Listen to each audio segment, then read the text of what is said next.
আসুন এবার আমরা দেখে নিই এই ট্যাঙ্কারগুলির গন্তব্য ভারতের কোন কোন বন্দরে। Aqua Titan, New Mangalore refinery HPCL, জৌজৌএন শিক্কা বন্দর রিফাইনারি রিলায়েন্স, ট্যাঙ্কার 3 পারাদীপ বন্দর refinery Indian Oil Corporation, tanker 4 Jamnagar refinery Reliance, tanker 5 Vadinar refinery Nayara, tanker 6 Vizag refinery HPCL, tanker 7 Mundra refinery Adani. নমস্কার, এলিট পলিটিক্স চ্যানেলে আপনাদেরকে স্বাগত জানাচ্ছি। আপনাদের সঙ্গে আছি আমি বিশ্বজিৎ। আজও জিও পলিটিক্সের অত্যন্ত গুরুত্বপূর্ণ একটি খবর নিয়ে হাজির হলাম আপনাদের সামনে। খবরের এ টু জেড আলোচনা করব উপযুক্ত ও গ্রহণযুক্ত যুক্তির সঙ্গে। খবরটি অবশ্যই ভারত কেন্দ্রিক। সারা পৃথিবী যখন এক গভীর ও সংকটময় এনার্জি ক্রাইসিসের মধ্য দিয়ে যাচ্ছে, তখন দক্ষিণ চীন সাগরে ঘটল এক অভূতপূর্ব ঘটনা, যা জিওপলিটিক্সের ক্ষেত্রে অত্যন্ত তাৎপর্যপূর্ণ বলে মনে করছে বিশেষজ্ঞ দল। খবরটি হলো, রাশিয়া থেকে ক্রুড অয়েল ভর্তি 7টি ট্যাঙ্কার চীনের দিকে যাচ্ছিল।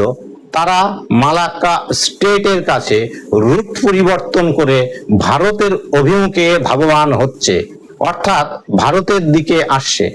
নয়াদিল্লি রাশিয়ান তেলের আমদানি বাড়িয়েছে আগের থেকে আরো বহুগুণ। ব্লুমবার্গের রিপোর্ট অনুযায়ী চীন যাওয়ার মাঝপথে গন্তব্য বদলে Aframax tanker Aqua Titan South China Sea থেকে ইউটার্ন করে এখন নিউ ম্যাঙ্গালোর বন্দরের দিকে যাচ্ছে। ট্যাঙ্কারগুলো ইউরালস ক্রুড অয়েল বোঝাই করে, যা বাল্টিক সি থেকে লোড করা হয়েছিল এবং যা চীনের রিজহো পোর্টে যাওয়ার কথা ছিল। এখন সবচেয়ে বড় প্রশ্ন হলো, কেন মাঝপথে এই ট্যাঙ্কারগুলির এই ডাইভারশন? মধ্যপ্রাচ্যের চলমান যুদ্ধের কারণে হরমুজ প্রণালী দিয়ে সাপ্লাই চেন অনিয়মিত হয়ে পড়েছে। ইউএই, সৌদি আরব, ইরাক, কুয়েত থেকে আগের মতো আর তেল আসছে না। এরই মধ্যে আমেরিকা রাশিয়ান তেল কেনার জন্য ভারতকে শর্ট টার্মে ওয়েভার দিয়েছে, যাতে তাৎক্ষণিক এনার্জি শর্টেজ মেটানো যায়। সেই কারণেই ভারতের রিফাইনারি কোম্পানিগুলি যেমন Indian oil, Reliance, HPCL, Adani, এরা সকলেই মার্কেটে প্রবেশ করে রাশিয়ান ক্রুড অয়েল কিনছে।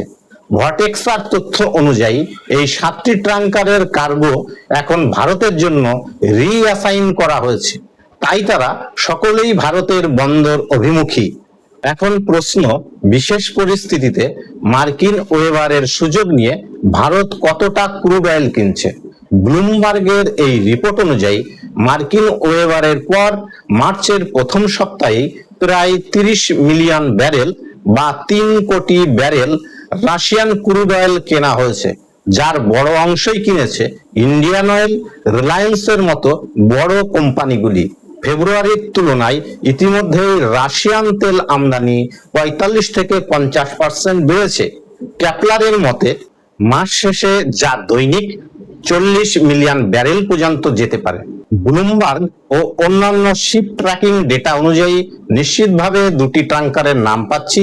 প্রথমটি হলো অ্যাকুয়া টাইটান, যা রাশিয়ার বাল্টিক সাগর থেকে 6 থেকে 7 লক্ষ ব্যারেল ক্রুড অয়েল বহন করে চীনের রিজহো বন্দরে যাচ্ছিল, বর্তমানে যার গন্তব্য নিউ ম্যাঙ্গালোর। দ্বিতীয় ট্যাঙ্কারটি হলো জৌজৌএন, এটিও প্রায় 10 লক্ষ Kazakh CPC blend crude oil নিয়ে গুজরাটের শিক্ষা বন্দরে আসছে।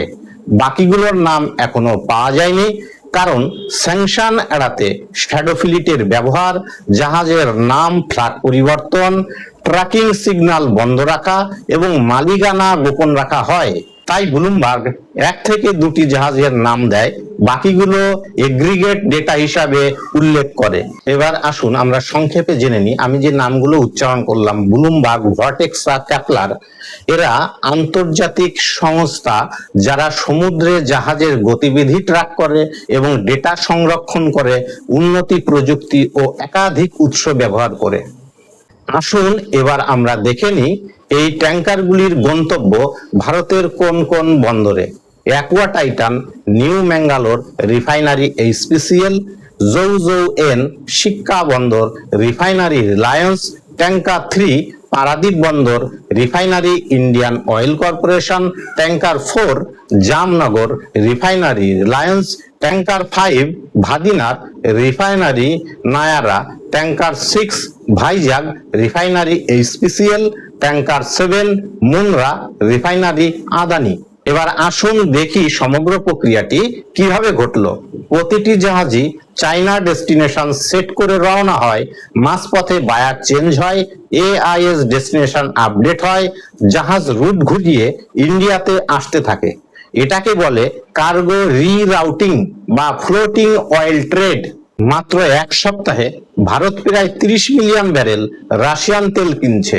এটা শুধু সংখ্যায় বড় নয়, জিওপলিটিক্যাল সিগন্যাল হিসাবেও অত্যন্ত গুরুত্বপূর্ণ। কারণ এখানে শুধুমাত্র অয়েল ফ্লো বদলায়নি, পাওয়ার ফ্লো বদলেছে। মিডিয়া ন্যারেটিভে বলছে ইউএস স্যাংশন ওয়েবার দেওয়া হয়েছে, তাই ভারত বেশি তেল কিনছে। কিন্তু মিডিয়ার এই ব্যাখ্যাটি আংশিক সত্য, পুরোপুরি সত্য নয়।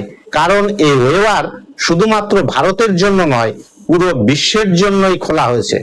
যেখানে চীন, জাপান, দক্ষিণ কোরিয়া সবাই এই তেল কিনতে পারত, কিন্তু অয়েল ফ্লো ভারতের দিকেই শিফট করছে। অর্থাৎ এটা শুধু পলিসি চেঞ্জ নয়, এটা market plus strategy driven shift. স্যাংশনের কারণে রাশিয়া চীনকে ডিসকাউন্টে তেল বিক্রি করত, এখন স্যাংশন কমেছে, তাই রাশিয়া আর ডিসকাউন্টে দিতে বাধ্য নয়। ফলে তারা এখন বায়ার নির্বাচন করছে প্রাইস এন্ড নির্ভরযোগ্যতার ভিত্তিতে।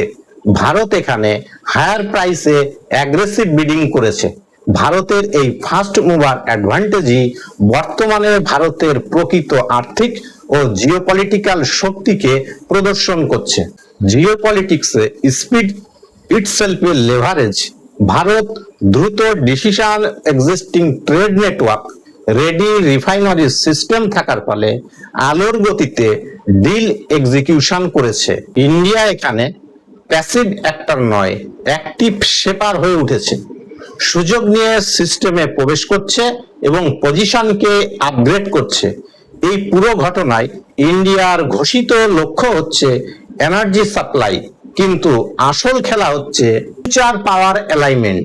আজ আমরা দেখতে পাচ্ছি ভারতের জন্য অয়েল ট্যাঙ্কারগুলি রুট বদলাচ্ছে, ভবিষ্যতে গ্লোবাল পাওয়ারই রুট বদলাবে।